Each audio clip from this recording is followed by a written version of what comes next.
হাই বন্ধুসকল, আপোনালোকক Assam update YouTube চেনেলটোলৈ স্বাগতম জনালোঁ। APSC ৰিকুৱাৰমেণ্ট 2024 অৰ্থাৎ আসাম পাব্লিক ছাৰ্ভিচ কমিশ্যনত পদ মুকলি হৈ আছে। অৰ্থাৎ অসম লোকসেৱা আয়োগত নিযুক্তি 38 বছৰলৈকে পাৰিব এপ্লাই কৰিবলৈ আৰু 97,000 টকালৈকে হ'ব দৰমহা আৰু অনলাইন মাধ্যমেৰে আপোনালোকে এপ্লাই কৰিব পাৰিব।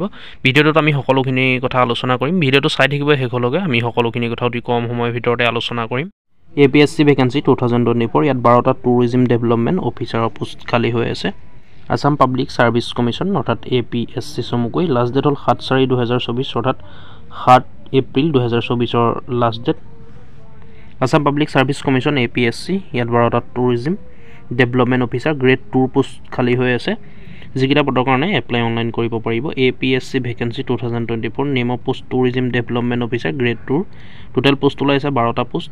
Name of department directorate of tourism government of Assam. Category wise vacancy ভাগ কৰা হৈছে। আনৰিজাৰ্ভৰ কাৰণে আছে 8টা, OBC কাৰণে আছে 3টা, SC কাৰণে নাই, STP কাৰণে আছে 1টা, STHৰ কাৰণে নাই।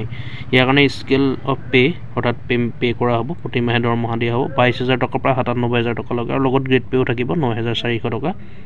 ইয়াৰ কাৰণে এডুকেশ্যনেল কোৱালিফিকেশ্যন বিচৰা হৈছে। Minimum qualification shall be graduation কৰা বিচৰা হৈছে। যিকোনো ষ্ট্ৰীমৰ পৰা আপোনালোকে ৰিকগনাইজ ইউনিভাৰ্চিটিৰ পৰা পাছ কৰিব লাগিব। যিকোনো ষ্ট্ৰীমৰ পৰা পাছ কৰা হ'লেই হ'ল, মানে গ্ৰেজুৱেশ্যন কৰা হ'লেই হ'ল আৰু কম্পিউটাৰ নলেজ থাকিব লাগিব এটলিষ্ট 6 মান্থৰ। বা আপোনালোকে গ্ৰেজুৱেট কৰা বা গ্ৰেজুৱেশ্যন কৰা hospitality, hotel, travel and tourism management বা এডমিনিষ্ট্ৰেশ্যন ফ্ৰম এ ৰিকগনাইজ ইউনিভাৰ্চিটিৰ পৰা যদি আপোনালোকে গ্ৰেজুৱেশ্যন কৰিছে এইকেইটা বিষয়ত তেনেহ'লেও আপোনালোকে এপ্লাই কৰিব পাৰিব আৰু নলেজ থাকিব লাগিব কম্পিউটাৰৰ at least 6 মান্থৰ।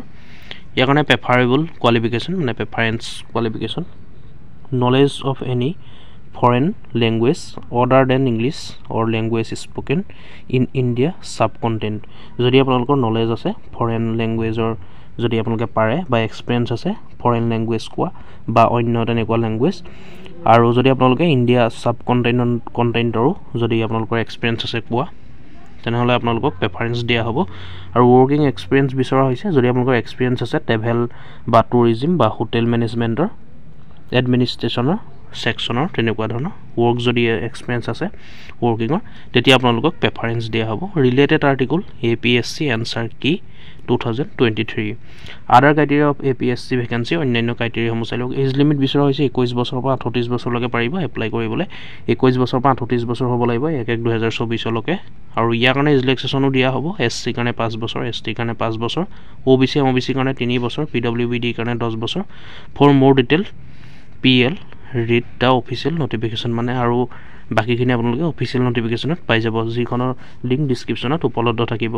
Citizenship article 5 to 8 of the constitution of India. 5 আৰু 8 কনষ্টিটিউশ্যনৰ মতে আপোনালোকৰ চিটিজেনশ্বিপ ইণ্ডিয়ান হ'ব লাগিব। ৰেচিডেণ্টশ্বিপ বিচৰা হৈছে। The candidate must be permanent resident of Assam, অসমৰ স্থায়ী বাসিন্দা হ'ব লাগিব। The candidate must produce PRC issue in Assam for educational purpose. ইয়াৰ কাৰণে আপোনালোকে PRCও দিব লাগিব। Educational purpose, employment exchange registration certificate, voter ID card of the candidate, এনেকুৱা ডকুমেণ্টছ আপোনালোকে দেখাব লাগিব। আৰু যদি আপোনালোকে দেউতা নামতো আপোনালোকে দেখায় বা পেৰেণ্টছৰ যদি নামতো আপোনালোকে দেখায় ৰেচিডেঞ্চি, তেতিয়াও হ'ব।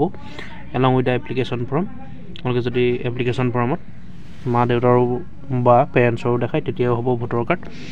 আৰু ইয়াৰ কাৰণে এপ্লিকেশ্যন ফিজ পে' কৰিব লাগিব। জেনেৰেল EWS 297 অৰ্থাৎ 297 টকা 20 পইচা। SC ST OBC 197 টকা 20 পইচা। আৰু BPL যিসকল BPL কেটেগৰী হয় সেইসকলে 47 টকা 20 পইচা। আৰু PWBD কেণ্ডিডেটে 47 টকা 20 পইচা পে' কৰিব লাগিব, অৰ্থাৎ এপ্লিকেশ্যন ফিজ দিব লাগিব। পে'মেণ্ট মোড অনলাইন মাধ্যমেৰে আপোনালোকে পে' কৰিব লাগিব। ইয়াৰ কাৰণে এপ্লাই কেনেকৈ কৰিব চাই লওক। এপ্লাই কৰিবলৈ হ'লে আপোনালোকে ডিছক্ৰিপশ্যনলৈ আহিব। ইয়াৰ ষ্টাৰ্টিং ডেটটো হ'ব অৰ্থাৎ আৰম্ভ হ'ব এপ্লাই 8 মাৰ্চ 2024 আৰু লাষ্ট ডেট হ'ল 7 এপ্ৰিল 2024। 8 তাৰিখে অনলাইন এপ্লাই হ'ব। অনলাইন এপ্লাই আৰম্ভ হ'ব 8 তাৰিখে 8 মাৰ্চত। আপোনালোকে চেনেলটো ছাবস্ক্ৰাইব কৰি থ'ব, যেতিয়া অনলাইন এপ্লাই আৰম্ভ হ'ব মই ভিডিঅ'ৰ জৰিয়তে আপোনালোকক জনাই দিম। আৰু ইয়াৰ কাৰণে আপোনালোকে এপ্লাই কৰিবলৈ হ'লে ডিছক্ৰিপশ্যনত গৈ পেলাই এপ্লাই কৰিব পাৰিব, লিংক উপলব্ধ থাকিব। এডভাৰটাইজমেণ্ট ডিটেইলছ অফিচিয়েল ৱেবছাইট সকলোখিনি ভিজিট কৰিব, ডিছক্ৰিপশ্যনত উপলব্ধ থাকিব। যিসকলৰ এডুকেশ্যন কোৱালিফিকেশ্যন মিলে আপোনালোকে 8 মাৰ্চত এপ্লাই কৰি দিব। মই ভিডিঅ'ৰ জৰিয়তে আপোনালোকক জনাম। ভিডিঅ'টো শ্বেয়াৰ কৰিব। ভিডিঅ'টো আজি ইমানেই আছিলে। যদি চাই ভাল পালে লাইক কৰিব, কিবা সুধিবলগীয়া থাকিলে কমেণ্ট কৰিব। আৰু এনেকুৱা ধৰণৰ আপডেটবোৰ পাই থাকিবলৈ আমাৰ আছাম আপডেট ইউটিউব চেনেলটো ছাবস্ক্ৰাইব কৰি ল'ব। ছাবস্ক্ৰাইব কৰিবলৈ পাহৰি নাযাব, মই আপোনালোকক জনাই দিম। সেইকাৰণে চেনেলটো ছাবস্ক্ৰাইব কৰি ল'ব। ধন্যবাদ। জয় আই অসম।